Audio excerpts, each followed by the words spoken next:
Maraming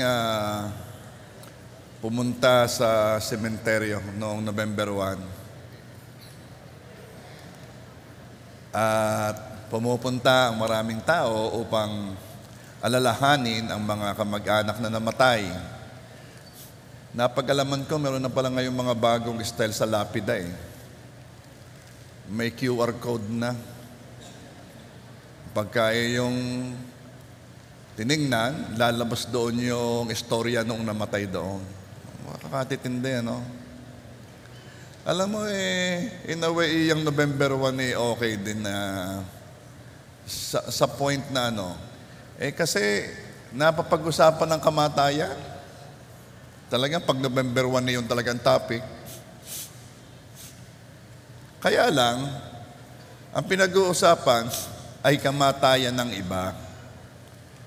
Walang pumupunta doon para pag-usapan ang kanilang kamatayan.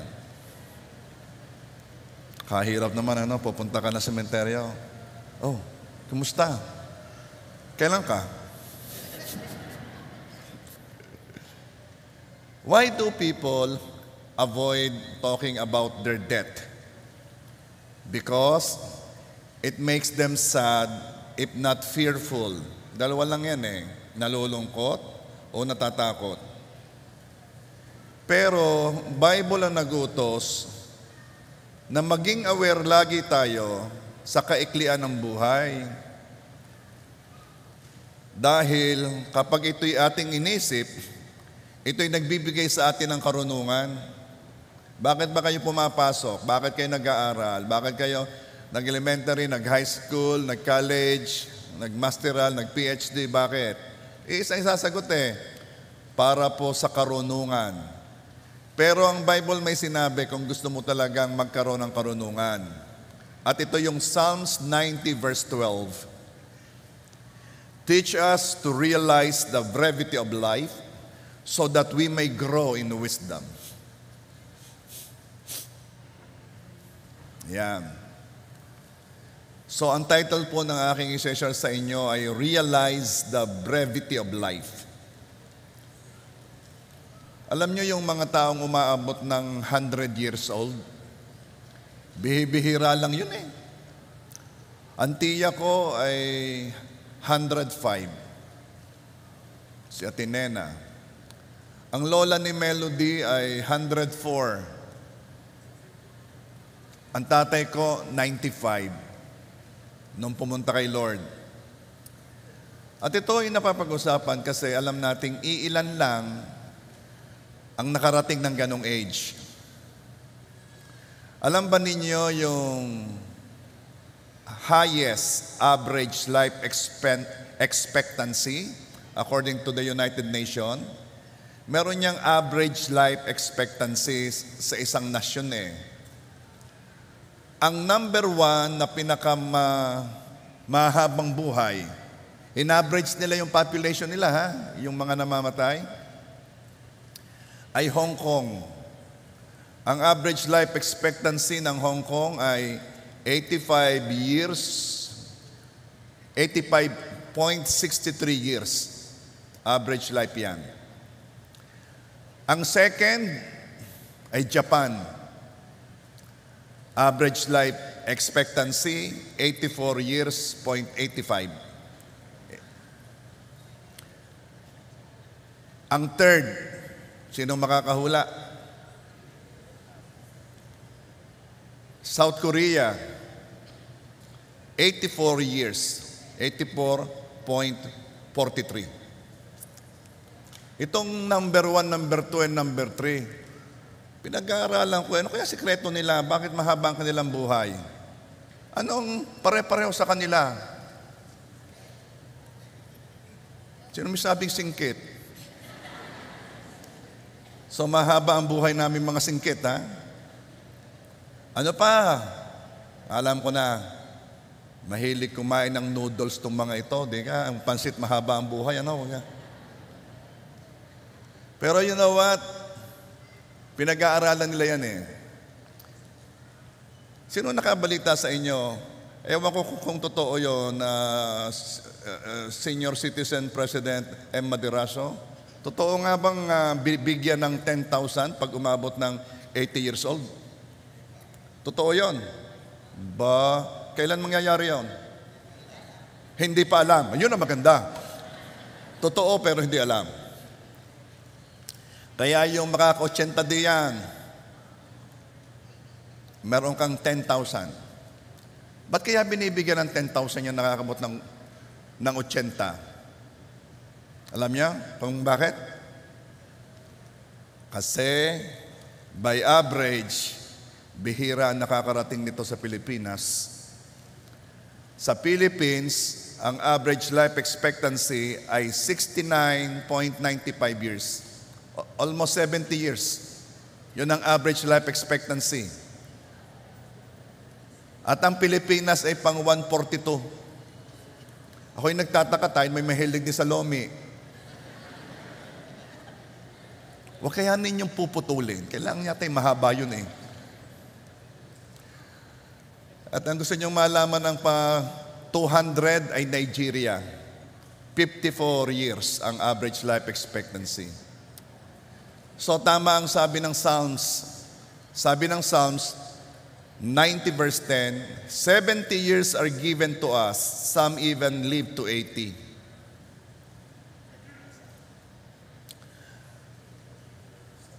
May nagsabi sa akin, di kayo may nakasulat ng 120 years.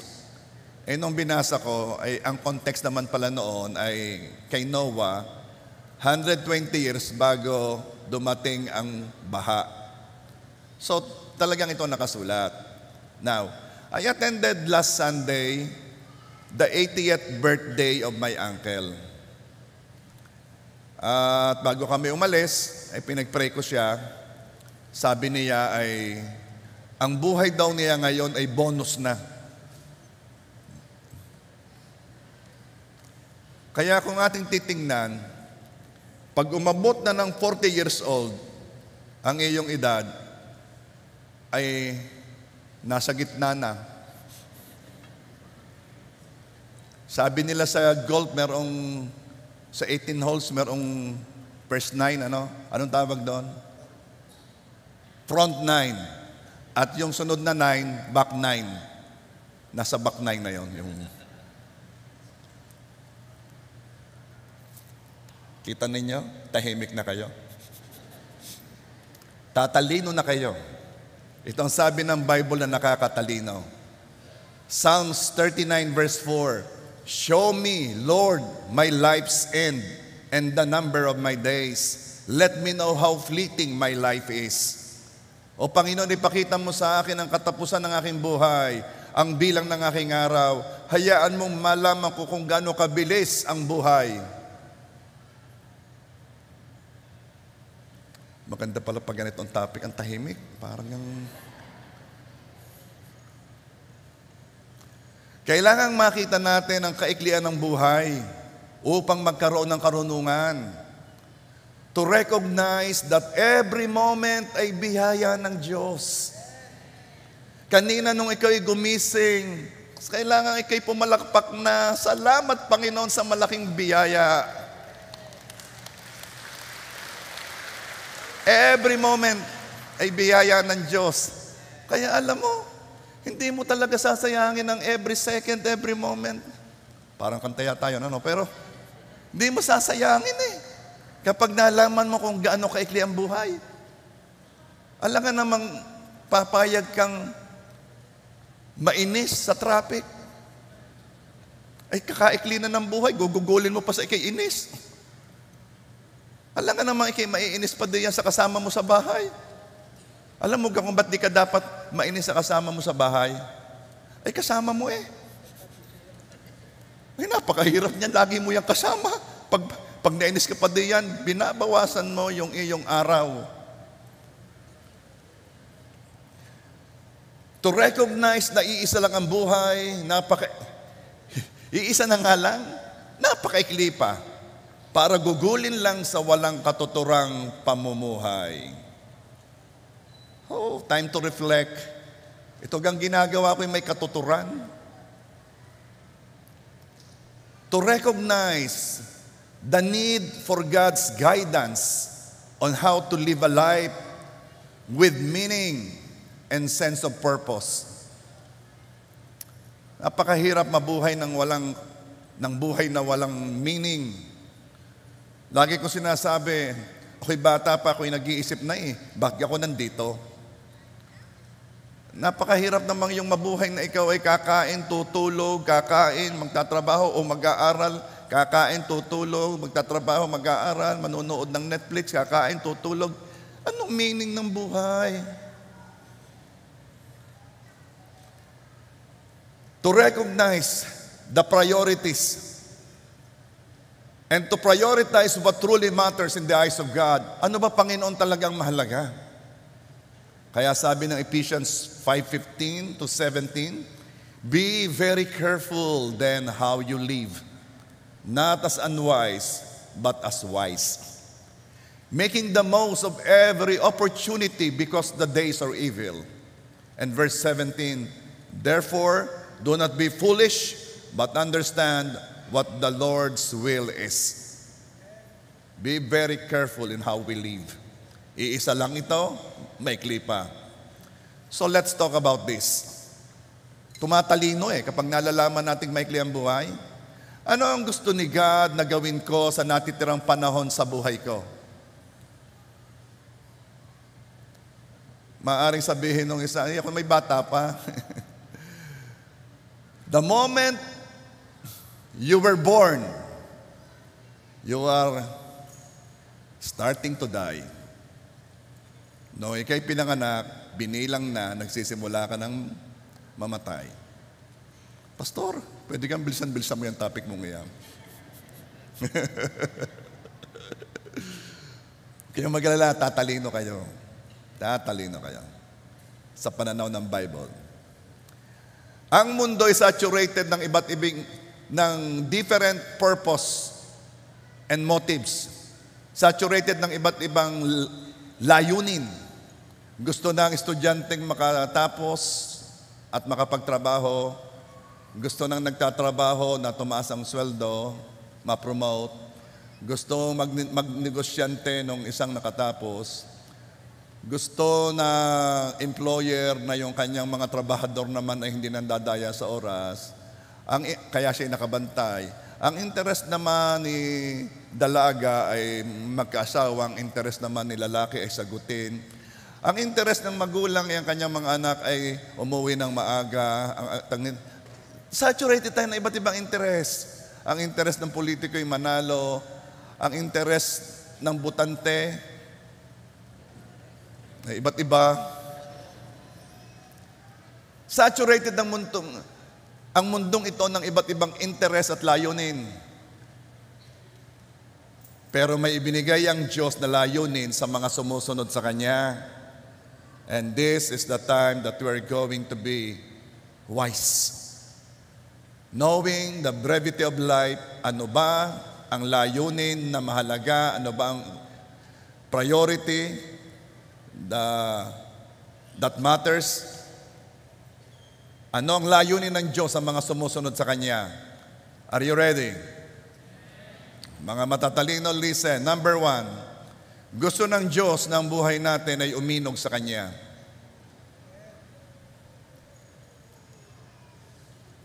Matthew 22, verse 37 and 38. Love the Lord your God with all your heart and with all your soul and with all your mind. This is the first and greatest commandment. Bigyan mo ang Diyos ng buong puso, buong isip, buong kaluluwa. Ito ang una at pinakadakilang utos. Ang ibig sabihin nito, ang gusto ng Diyos, siyang sentro ng iyong buhay. Sa Kanya ka umiinog. Matanong kita, kanino umiinog ang buhay mo?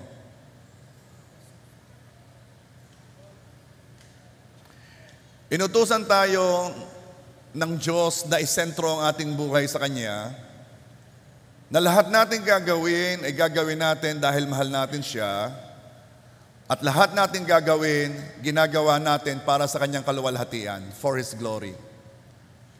Kung merong salita na i-define sa Christian life, ay ito yon: love affair. Simula nang ikaw ay naging Kristiyano, pumasok ka na sa isang love affair. Nais ng Diyos na makilala natin siya at ibigin siya. And I'm telling you, the more nakikilala mo ang Diyos, the more na iibigin mo siya. Imposible hindi. Lahat ay pumapangalwa lang dito. Ang word para ma-express ang love sa Diyos ay worship. This is the first purpose ng buhay natin, to worship God.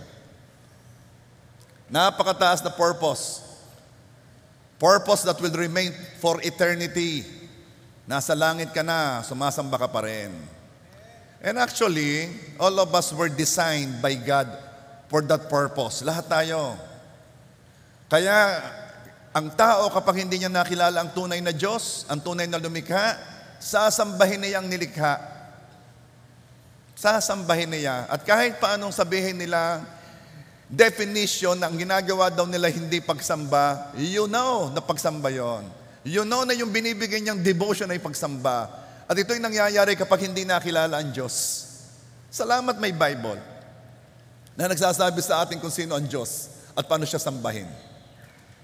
Worship is expressing your love to God. Worship is living a life pleasing to God. Worship is more than music.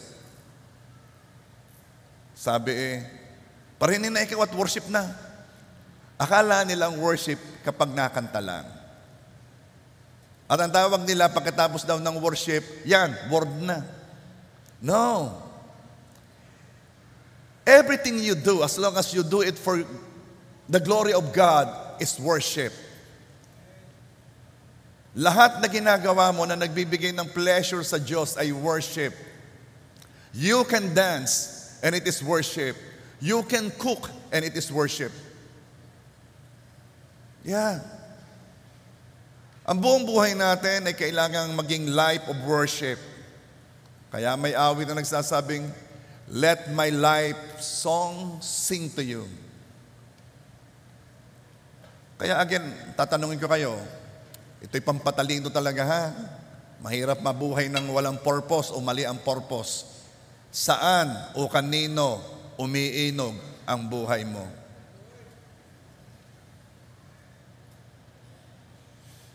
At isang paraan upang malaman kung ang buhay mo'y umiinog sa Diyos ay ito.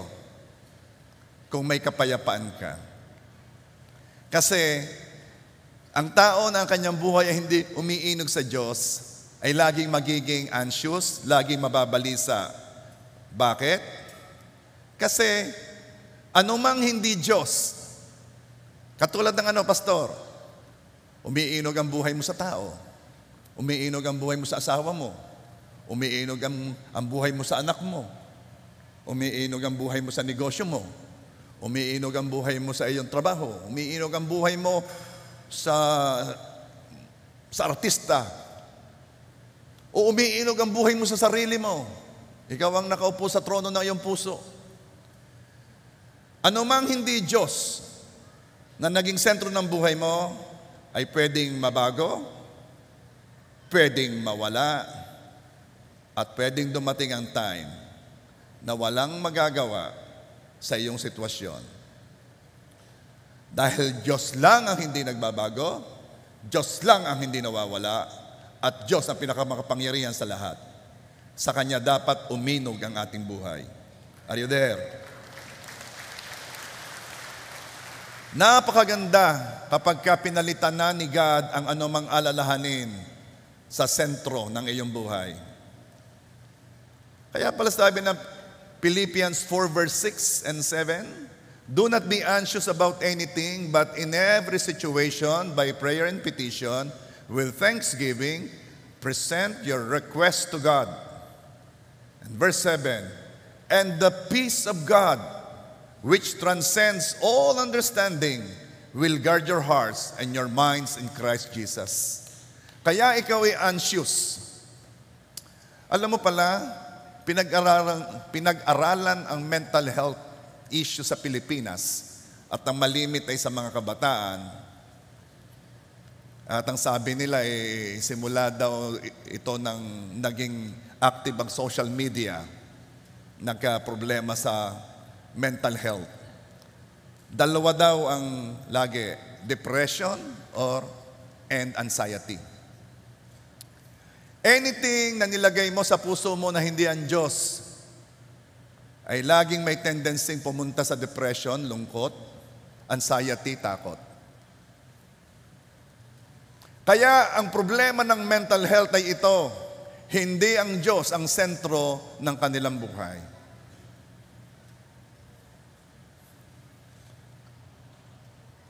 Ang kapayapaang ito'y nararanasan kapag naunaw sa pagiging buo, kahit pa maraming nangyari na bumasag sa iyo. Maraming mga tao sinasabing, I am broken. That's why I don't have peace. I am broken. At mamaya ay ang buhay ay masisira ng diretsyo. Kasi sabi nila sila'y basag, sila'y broken. Walang kapayapaan. At ang kapayapaan ito'y nararanasan kapag ikaw'y naging buo. Ang problema, hindi mo kayang buuin ang sarili mo. Dahil hindi naman ikaw ang lumikha sa sarili mo. Hindi ka kayang buuin ang sino mang tao. Kasi hindi silang lumikha sa iyo. And we can't be broken if we allow God to be in the center of our lives. And if ever tayo ay nag-breakdown, and if ever tayo ay nagkaroon ng mga problema at dahil doon ay tayo ay parang nabasag, huwag kang mag-alala. Kahit ang mga broken pieces ng ating buhay ay gagamitin ng Diyos sa ikabubuti ng mga umiibig sa Kanya at tinawag ayon sa Kanyang layunin. Meron akong ipapakitang picture sa inyo.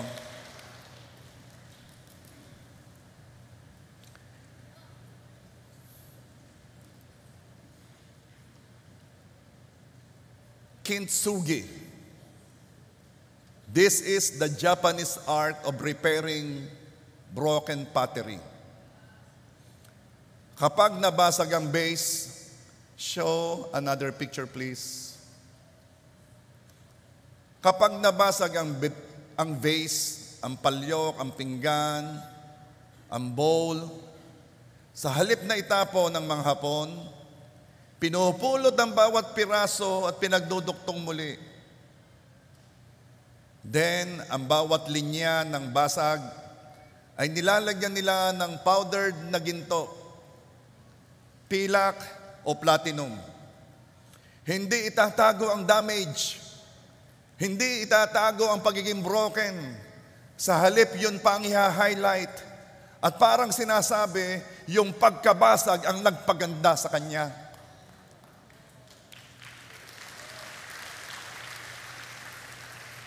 Ikaw na nandito at ikaw ay broken. Kapag ka ang Diyos ang sentro ng buhay mo, siya lang ang pwedeng bumuo sa iyo. Pastor, hindi ko po naramdaman ang pag-ibig ng aking amay. Pastor, ako po hindi paborito sa amin. I'm broken, hindi ko kilala ang sarili ko. Pastor, ako ilang beses na akong heartbroken eh. Pastor, hindi mo alam yung failures ko, ang dami na. Broken. Pero I'm telling you, gawin mo ang Diyos na sentro ng buhay mo dahil siya lamang ang may kakayanan na bumuo sa iyo at gawin kang mas maganda kaysa dati. Mas maganda kaysa dati. Yes, I know, meron kang problema o naging problema, baka dinadaanan mo pa. Pero ipagpatuloy mo lamang, hanapin mo ang Panginoon at siya iyong matatagpuan. At huwag kang mag-alala, you will be a better version of you after na makilala mo ang Diyos.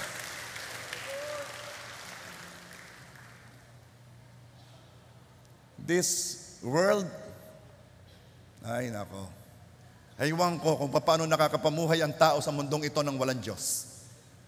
Hindi ko alam kung paano nakakatuloy ng pamumuhay ang tao na walang relasyon sa Diyos. Dahil saan kayaya po, saan ka lalapit, saan ka aasa, saan ka magtitiwala?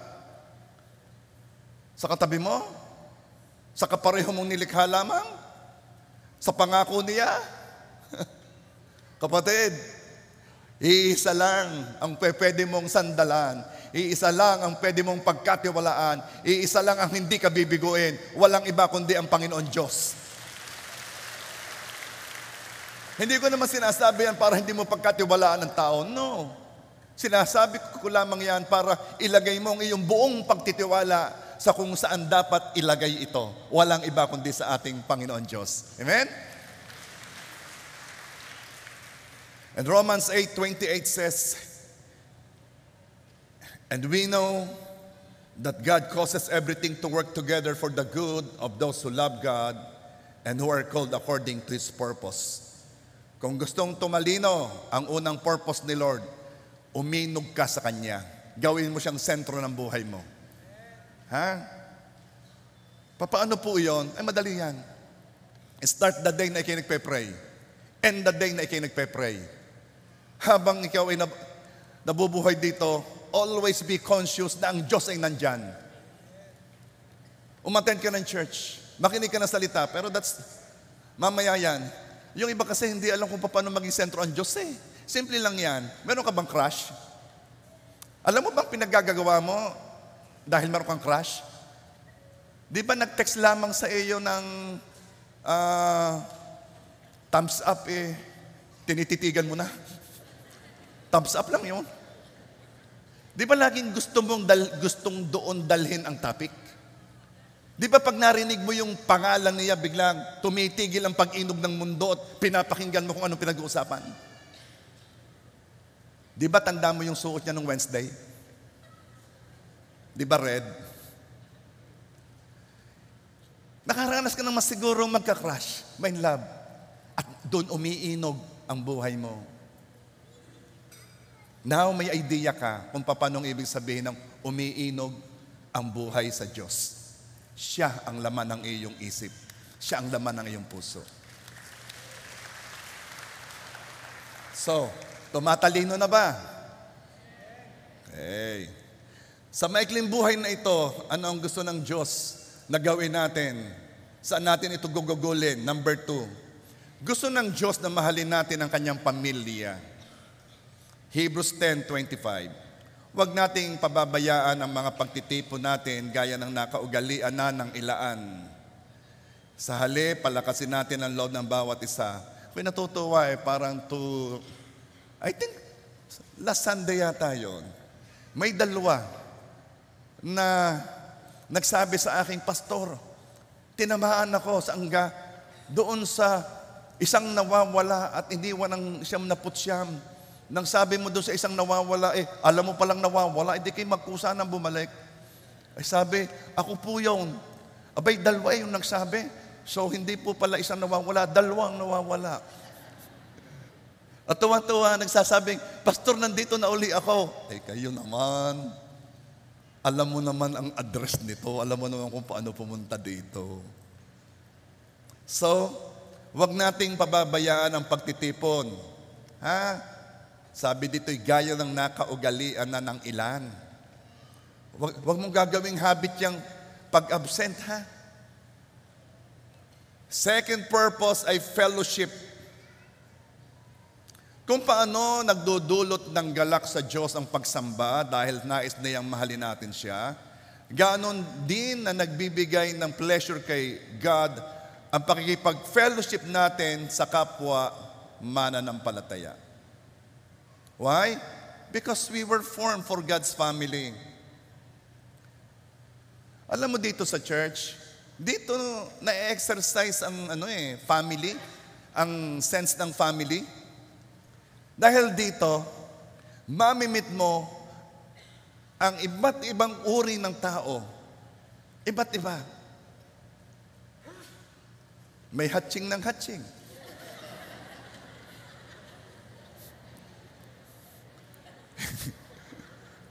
Iba't ibang uri ng tao. At dito ka masasanay how to be a brother or a sister. To People with different ugali. May nagsasabing, ayaw ko nang umattend sa church na yan. Bakit? Mga ipokrito. Ipokrito daw. Napunta naman sa SM, ang mga tao naman doon ay mga ipokrito din. Bakit napunta sa SM? Lalo na doon. May sasabihin ako sa iyo, wala naman nagsabing perfectong narito eh. Meron nga nagsabi sa inyo na simula na kayo pumasok sa pinto, hindi, sa lobby pa lang, ay naging, I'm perfect. Wala naman eh. Tayo nandito kasi tayo'y nagtiwala sa Panginoong Jesus na He is our perfection. Kaya tayo tinanggap ng Diyos dahil tayo na kay Kristo. Ang nakikita sa atin ng Diyos ay si Kristo na tinanggap natin. Si Kristo ang ating perfection, siya ang ating righteousness. Kaya ayaw ko maririnig yung ba't gayon? Baka masabi ko, ba't ikaw, ba't ganyan? Sadyang ganun. Yan ay family. Sino dito yung marami kayong magkakapatid? Pare-pareho ang inyong ugali. Ba't kayo nagsasama-sama? Magkakapatid, yun nga ang ibig sabihin ng Diyos. Tayo'y magkakapatid. Tingnan mo yung nasa likod mo, hindi mo kilala yan. Sabihin mo, ate, kuya, pautang. Talaga yung mga ginagawa niyo sa mga kapatid ninyo, talaga naman. Okay, akala ng iba ay basta manampalataya ay tapos na. No, we are not just believers. We are belongers. We belong. That's why we call our church the JA1 family. And we call the bigger JA1 the anointed family.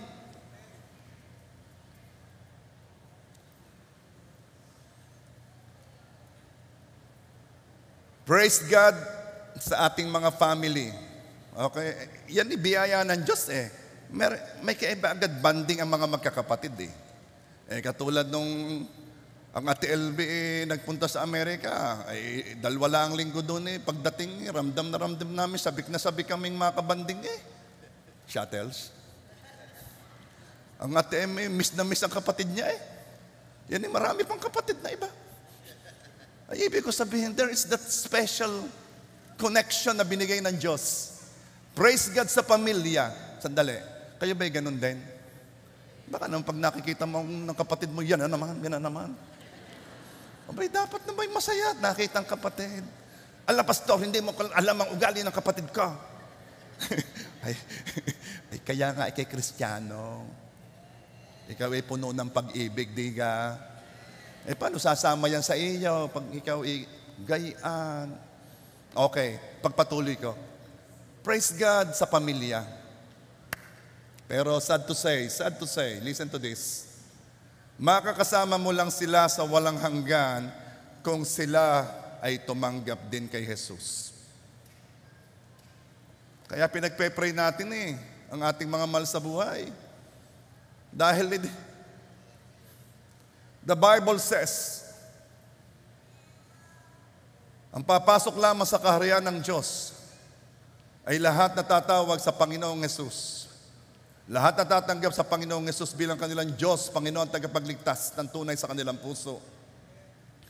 Kaya kapag ang iyong mga kapatid, ang iyong pamilya ay hindi ito ginawa, sad to say, hindi mo sila kasama sa walang hanggan.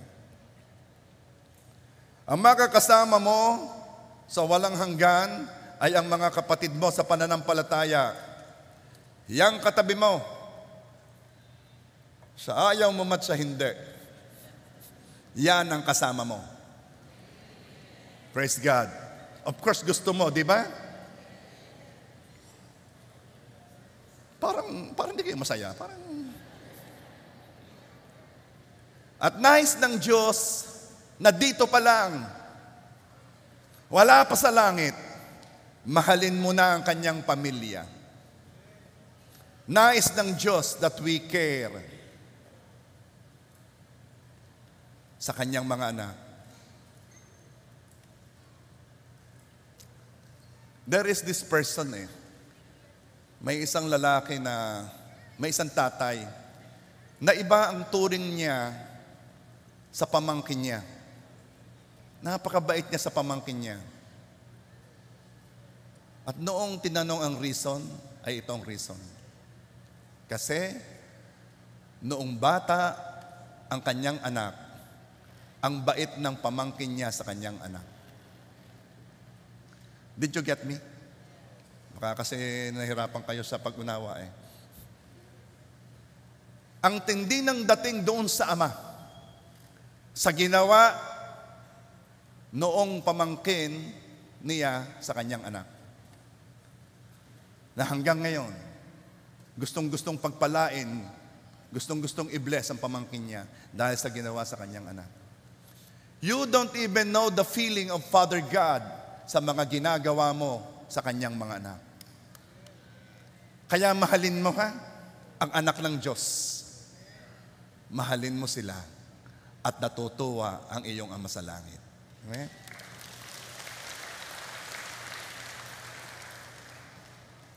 Kaya inutusan tayong mag-fellowship to enjoy God's family. And that's the second purpose for your life. Ito ay makikita natin doon sa unang church. Lagi silang nagsasama-sama. Nagsasama-sama sa templo, nagsasama-sama sa bahay. Ibig sabihin, nagsasama-sama sa church, at pagkatapos ito may life group pa. Ito ang reason, that's why we are encouraging you to have a small group. Bakit? Kasi gusto ko mag-connect sa inyo lahat. Gusto ko to give my life and live my life with you. It's impossible. Kulang na kulang ang oras, kulang na kulang ang lakas, kulang na kulang kapag ibinuhos ko ang panahon sa lahat. Kaya kaya ko lang itong gawin sa isang small group na intentionally ay buhusan ko ng panahon ko. At ito namang mga members ko ng life group ay ini-encourage ko na bumuo rin ng kanilang small group para maganap ang fellowship. Iba pa rin kapag nagsasama-sama yung small group kaysa ganito. Tingnan ninyo dito, ako lang nagsasalita. Hindi mo kayo nakakaimik Pwede pumalakpak, tumawa. Pag ako ba yung nagsalita, kayo magsasalita rin? Sasabihin, ayaw nga pastor, sasabihin ko sa'yo, tumahimik ka. Hindi ito ang bumubuo ng fellowship. Ang bumubuo ng fellowship ay yung iyong grupo, yung small group. Kaya ini-encourage ko kayo kung wala pa, maghanap ng inyong small group. At kung ikaw naman ay nandyan, huwag ka nang mahiya. Ano kang nakakahiya sa... May nagsabi kasi, ako isasama pero wag mo na akong pauupuin doon sa bilog-bilog na yun, ha? Ay, sige ho. Ay, utos ng Diyos yun para ikaw ay makilala at ikaw na may makakilala. At ang iyong buhay ay masasaya. Sigurado ko yon. Bakit? Kasi ang nagsabi nito ay ang lumikha sa iyo. Mas kilala ka niya kaysa pagkakilala mo sa sarili mo. Amen ba? So, sige, palakpakan mo muna si Lord. Alsin mo na nga yung yung gang ang gusto mo laging nag-iisa at walang kasama. Alsin mo na sa isip mo yun. Tayo ay social being. Gusto natin ay may kasama. Gusto natin may kausap. Number 3. Tumatalino na alam natin ang purpose ni Lord. To worship Him, to fellowship with His family. Kaya pagkatapos ng service, wag namang alisan agad. Di ba nyo napapansin kung bakit ako'y nagpapagawa ng landscape, meron doong may bubong, may malaking area, bakit ang mga plano ko'y palalakihin pa yung upuan, kung bakit exit na nga, paglabas ninyo, meron pa yung space na pwede kayong nakatayo. Gusto ko nga ang place ay maging conducive sa kwentuhan, sa fellowship. Marami pa diyang mangyayari na papapansin ninyo na marami May upuan din. Dati wala. Kasi gusto kong kayo umupo na may kausap, may ka-fellowship. Oh, number 3 na tayo. Nais ng Diyos na lumago tayo sa pananampalataya. Hebrews 6 verse 1. Therefore, let us move beyond the elementary teachings about Christ and be taken forward to maturity, not laying again the foundation of repentance from acts that lead to death and of faith in God. Okay, ano ibig sabihin nito? Lumangpas na daw tayo doon sa mga papanimulang aralin, yung ating unang napakinig. Tayo daw naman ay mag-mature na, tayo naman ay mag-grow. At tayo'y nag-grow o lumalago ayon sa lalim ng pag-unawa natin sa salita at sa pagsunod dito. Okay. Actually, doon sa verse na binasa ko sa inyo, doon sa Hebrews 6 verse 1, yan. Therefore, let us move beyond the elementary teachings about Christ and be taken forward to maturity, not laying again the foundation of repentance from acts that lead to death. I am expecting na ito'y alam mo na at narinig mo na, alin, yung mga unang mga katuruan na dapat na unang narinig mo na pundasyon, na ano yon? Na hindi ka pupunta sa langit sa pamamagitan ng mabubuting gawa. Na pagsisihan mo ito, alin, yung pag-aakala mo na makakapunta ka sa langit dahil ikay mabait. Elementary teaching yan sa Christian faith. Maaari ka naman hanggang ngayon, diyan ka pa rin nabubuhay. Kailangan mag-mature ka, mag-grow. At paano nalalaman kung ikay nag-grow? Paano yon? Kapag lumalalim ang pag-unawa mo sa salita. Kaya dapat laging nakakarinig At kasabay nito, sumusunod ka. Dahil kung ikaw ay nakikinig lamang at hindi ka sumusunod, anong sabi ng Bible? Niloloko mo sarili mo. You're fooling yourself. Doon sa aming life group, may sinabi si Brother Rodel Ang sabi niya, katindi talaga ng salita. Ako'y talagang, mayroon siyang word na ginamit. Ako'y igtad sa upuan ko Ano kanyang pagdidescribe Ano kang salitang narinig mo? Noong sinabi mo, Pastor, na dadaan din naman ang panahon. Kung maaaring sinasabi mo, ikay nananampalataya ng 2 taon at wala pa. Ayun namang taong ngayon idadaanin, nananampalataya ka man o hindi. Ay di manampalataya ka na. Dadaan din naman yun Ano ibig mo sabihin? Ikay titigil na. Ay paano kung sa 3 taon doon dumating? Ay di sinayang mo, magsisimula ka na naman. Dadaan din ang panahon. Ang ibig ko sabihin, nagkaroon ng ibang pangunawa sa kanya. Sabi niya, oo nga Basta ikaw may narinig na salita at ang dating sa iyo, oo nga Oo nga O sabi naman ni Jolimer, nasaan naman si Jolimer? Nasa Cebu. Nasa likod. Pastor, maganda yung sinabi mo nung Sunday. Alingga, yung sinabi mo tungkol sa mga ina, na huwag naman nilang totoong isi-shelter ang kanilang anak, lalo na't ito'y lalaki.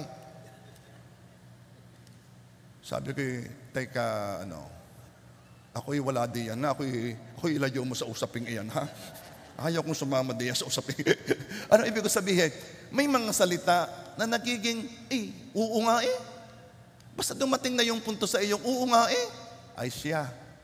Nakakaroon ka ng mas malalim na pagkaunawa. And this I'm telling you, mas madaling sumunod sa salita kapag ka ito'y iyong naunawaan. Naunawaan in a sense na talagang pumasok sa puso at meron kang oo nga. Oo nga. Mas madaling sumunod. I hope you understand me. Kaya mas madaling magbago kapag laging nakikinig ng salita at ito'y nagiging rema o buhay sa'yo or nauunawaan mo, para bagang automatic ang pagbabago. May ilan na ang nagkusa sila na alsin ang mga Diyos-Diyosan sa bahay. Hindi ko naman sinabing alsin Naunawaan lang nilang salita. Dahil kapag ka naunawaan ng salita, yun ang pinakamadaling magbago ng buhay.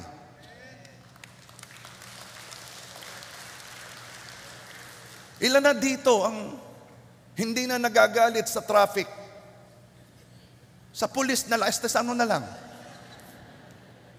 Dahil sa kapapakinig at merong, oo nga ba't ka naman ako magagalit sa gayon? Yan mamay naghahanap buhay laang. Ba't kayo galit na galit sa magta-tricycle? Nasakay din naman kayo. Meron ako napakinig Nag-uusap yung dalawang babae. Pag sinabi daw ng magta-tricycle, nanay, sakay na. Pagkakagalit daw niya, mag-isa ka.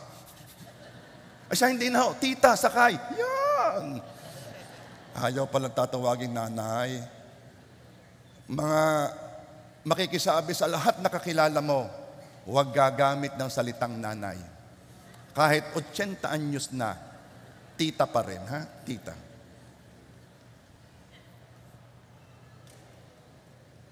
Mas madaling sumunod kapag lumalim ang pag-unawa sa salita.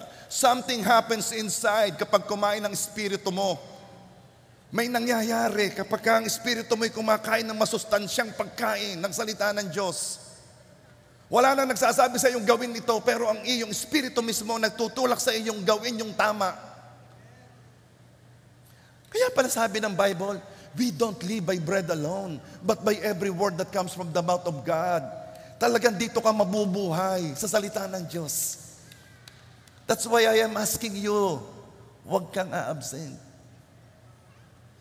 At pagka-attend mo dito, dahil kailangan mo ng fellowship, makikinig ka pa sa online. Hayaan mo.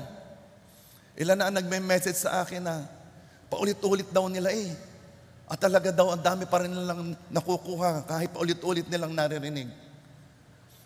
Third purpose, ang tawag dito, discipleship. Becoming Christ-like. Do you know na mas interesado ang Diyos kung sino ka kaysa iyong ginagawa? God is far more interested in what you are than in what you do. Lord, anong will mo sa aking career? Ako ay gagraduate na. Anong will mo sa aking job, sa aking trabaho? Alam ba, kung maririnig mo lang yung audible voice, pwedeng itong sabihin ni Lord Ay, pwede kang mag-nurse. Ayaw ko, sige, pwede kang mag-doktor. Ayaw ko, pwede kang mag-midwife. Okay, ay, ayaw ko yun, Ay, pwede ka rin, mag-police. Ay, bakit to ka, dami? Kahit mapupunta ka saan dito, ikaw ay pwedeng nasa perfect will pa rin ni Lord. Akala kasi natin ang perfect will ni Lord ay yung ating ginagawa.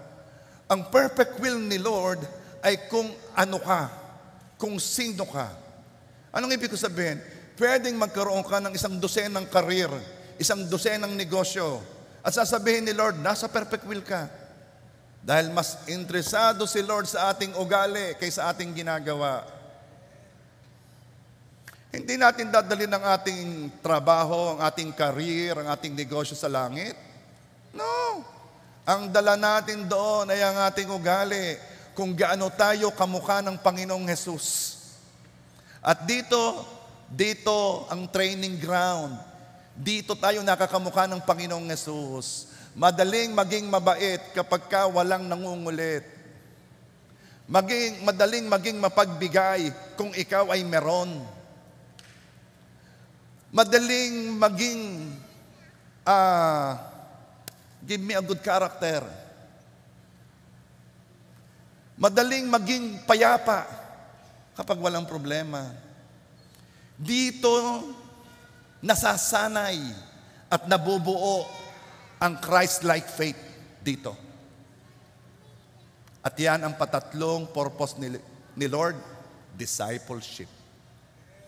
To be Christ-like. Makamukha ang Panginoong Yesus. Number 4, malapit tayong matapos. Tumatalino na ba? Review natin. Ano ang purpose ni Lord sa iyo? To worship Him. Anong number 2? To fellowship with His family. Anong number 3? Discipleship. Makamukha ng Panginoong Yesus. Number 4, nais ng Diyos na maglingkod tayo. Let us contribute something back Sabi ng 1 Peter 4 verse 10, kung paano ang bawat isa ay tumanggap ng kaloob, ipaglingkod ito sa isa't isa. Hindi lahat ay pastor, pero lahat na Kristiyano ay pwedeng maging minister. Anong ibig sabihin ng minister? Naglilingkod. And I'm telling you, ikaw ay pinakakamukha ni Kristo kapag ikaw ay naglilingkod. Because Jesus came not to be served, but be a servant of all.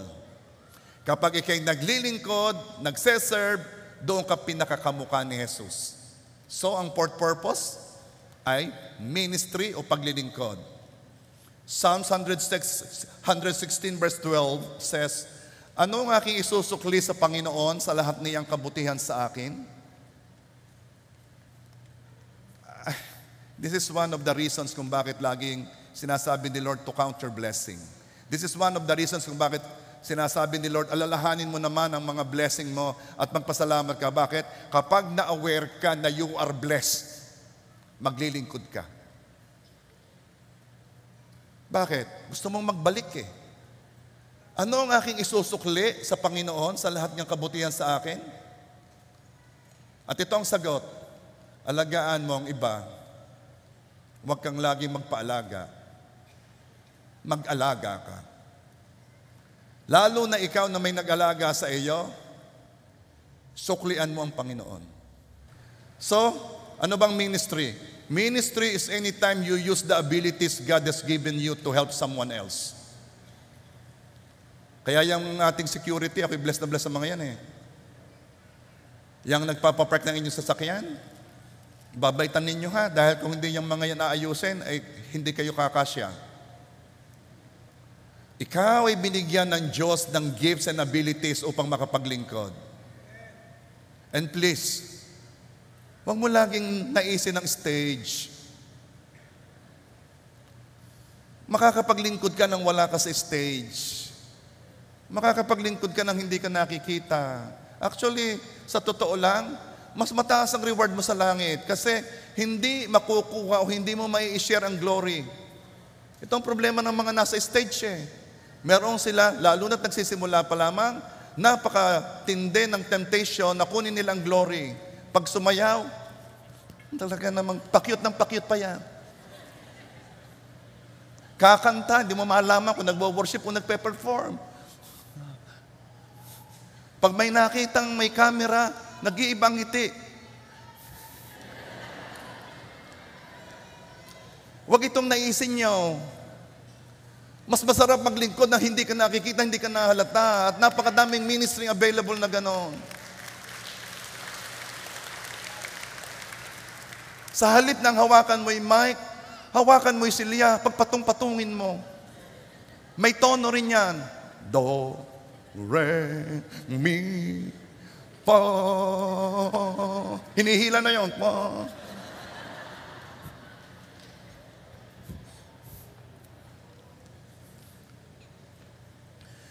Lagi tayong may paglilingkuran. Lagi tayong may assignment. To a specific person or to a specific group of people. Si Moses, ang assignment niya is the nation of Israel. Si Aaron, ang assignment niya to serve ay si Moses. Tingnan mo, kanino ka sinugo para paglingkuran siya?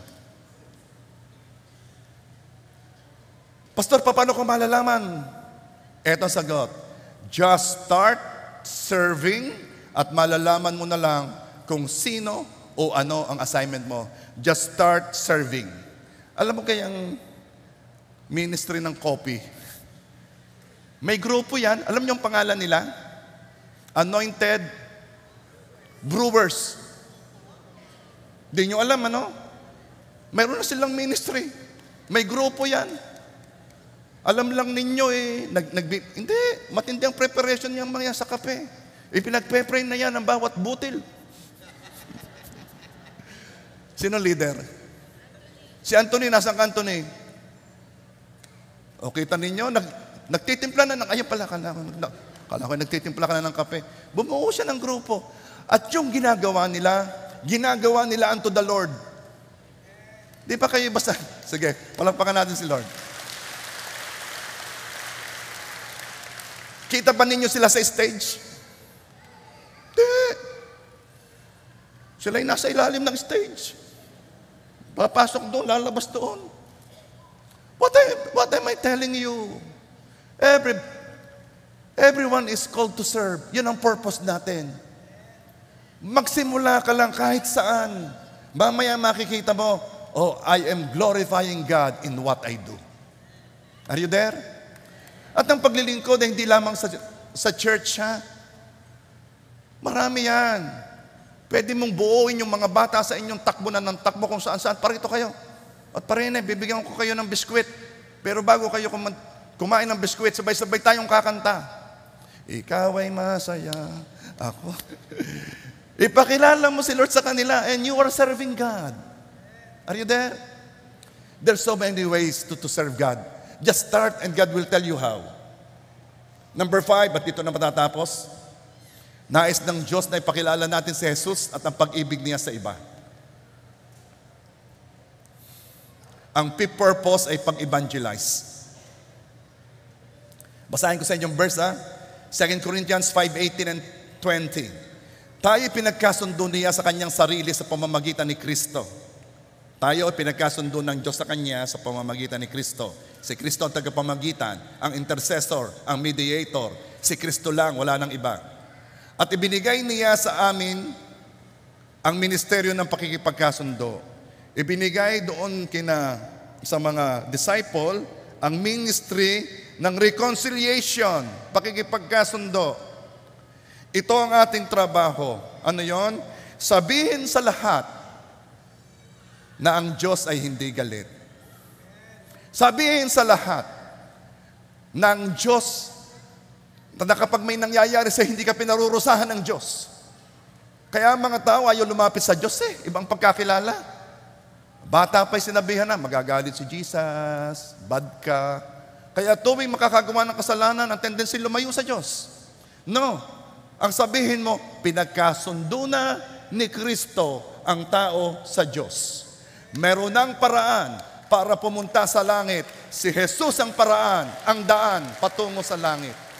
Yan ang iyong gagawin. At the number 5 purpose ay evangelism or to evangelize. 2 Corinthians 6 verse 1, yamang gumagawa kaming kasama niya, nananawagan din kami sa inyo na huwag ninyong tanggapin ang biyaya ng Diyos ng walang kabuluhan. Ang biyaya ng reconciliation, huwag naman basta na lang tanggapin. Lahat ng pagkakataon, may nakikinig man o wala, i-share mo ang Word of God. Itong si Jolimer, lagi itong nag-share sa kanya pinagdadrive Ang sabi niya, pagkakatapos daw, kanyang ipinagpe-pray. Sabi ko, Jolimer, sharean mo muna. Masterin mo yung ating ginagawa, yung i-share mo na tayo makasalanan, hindi tayo pupunta sa langit sa kabutihan natin. Kailangan tanggapin natin yung nagbayad ng kasalanan ng totoo sa ating puso. And then, saka ka magpatanggap. Gayong gaho yun? Oo, yun muna ang gawin mo. Ang sabi niya sa akin, meron daw siyang mga napapag-drive na talaga daw nakikinig. At pagkatapos ay nasunod sa panalangin. Meron daw naman siyang napapag-drive na halatang-halata niya na ayaw makinig, tinutulugan siya. At usually mga religious yon. Pero itong sasabihin ko nakikinig man o hindi, i-share mo ang gospel.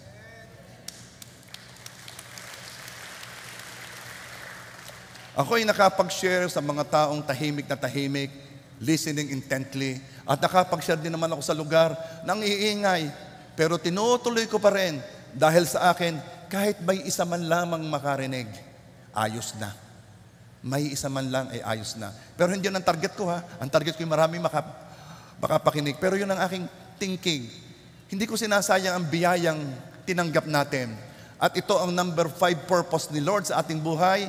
I-share natin ang mabuting balita. Let's evangelize. Let them hear the word. In closing, pinakamatandang tao na nabuhay sa mundo na talagang na-verify nila ay si Jean Calment. Siya ay from France. Nabuhay siya ng 122 taon. Very uncommon. Wala pa silang alam na mabe-verify talaga na nakaabot ng 120 years maliban kay Jean Calment. Pinag-aralan kung bakit ang buhay niya ay mahaba. Nagsisigarilyo eh. Bakit kaya? At itong napansin nila, walang kakaiba. Biyaya nga lang. Pero may sasabihin ako sa inyo. Well celebrated siya eh. Kahit i-google nyo, si Jean Calment. 120 years na nabuhay. Pero still, ang 120 years ay napakaikli compared sa eternity. Ang maunawa ang pansamantala lang tayo sa mundo, na tayo ay manlalakbay lang, na ito'y stopover lang, ay magbibigay sa atin ng kakaibang pananaw, magdudulot ng tunay na karunungan. Kaya ito ang tanong, let you reflect in this season. Magpapatuloy ka pa rin bang mabuhay ayon sa layunin mo, sa purpose mo, o ayon sa purpose ng Diyos? May 5 akong sinabi sa iyong gusto ng Diyos na gawin natin sa natitira nating buhay. Paano ka mabubuhay? Patuloy ka pa bang mabubuhay sa paraang walang kadating-dating sa walang hanggan? Ipagpapatuloy mo ba yung style ng pamumuhay mong yan? O gagawin mo ang sinabi ng Diyos na kanyang layunin para sa atin? At ang sunod na tanong, kailan ka magpapasya? Worship team, please. James 4:14 says, why? You do not even know what will happen tomorrow. What is your life? You are a mist that appears for a little while and then vanishes. Oh, I pray, maunawaan natin tayo'y hamog lamang. Lumabas sa umaga, 9:00 ay wala na. Napakaikli ng buhay. Maging matalino tayo. Gugulin natin ang bawat oras sa mga bagay na mahalaga, sa things that matters.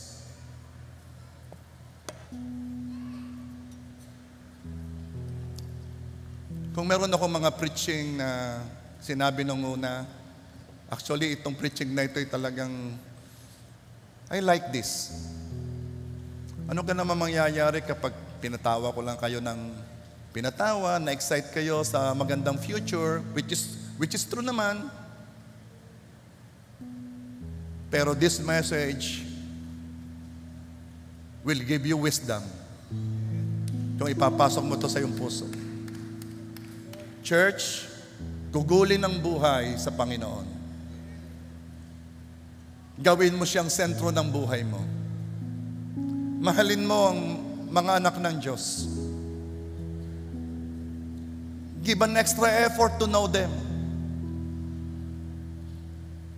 Kung ikaw man ay natisod na saktan nung una, pamilya eh.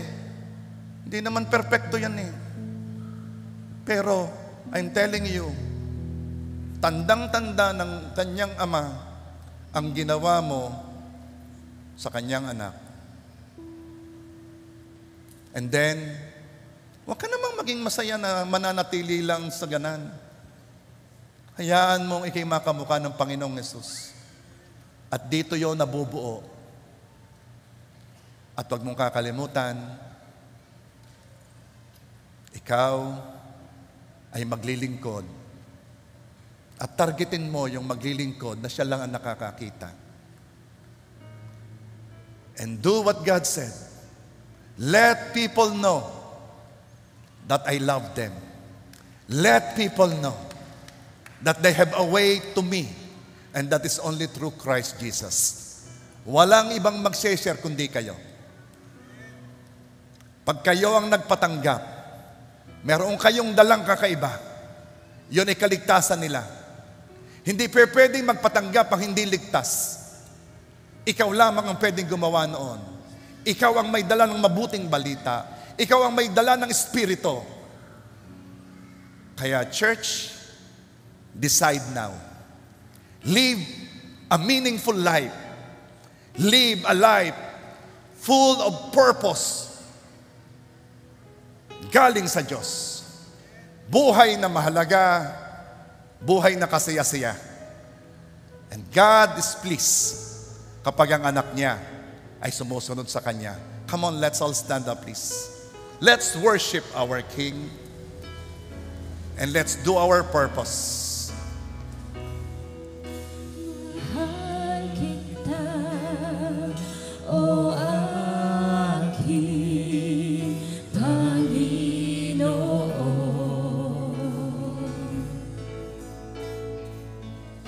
Ikaw ang higit na kailangan ko.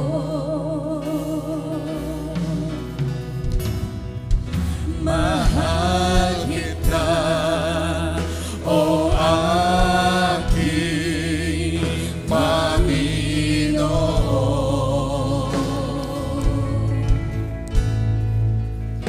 Ikaw ang higit na kailangan ko. Ang makilala ka, maglingkuran, hangad ng puso ko. Salamat po, Diyos, ako'y inibig mo.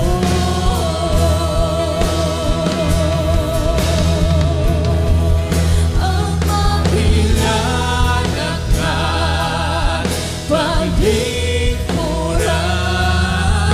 hangad ng puso ko. Salamat po, Diyos, ako'y inibig mo.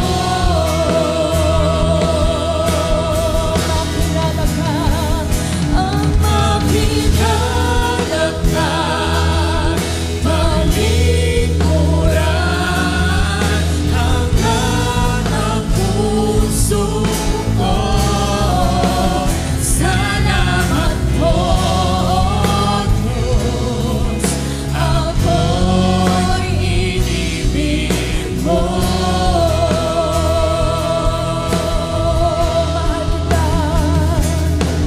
Mahal kita, o aking Panginoon.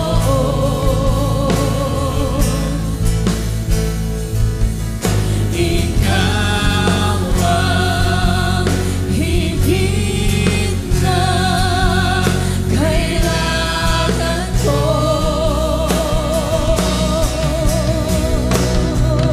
Mahal kita, o aking Panginoon.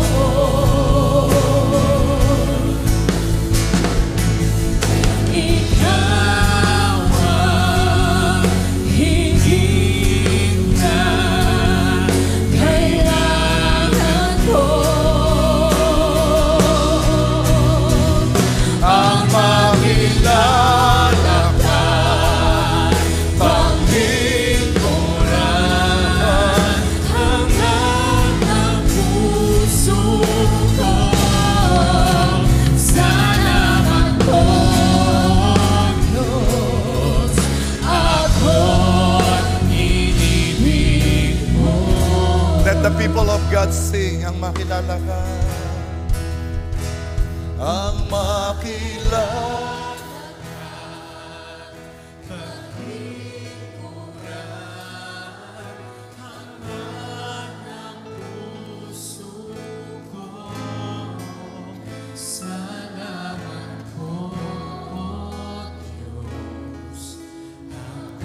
And for the last time, let this be our prayer. The church saying, ang makilala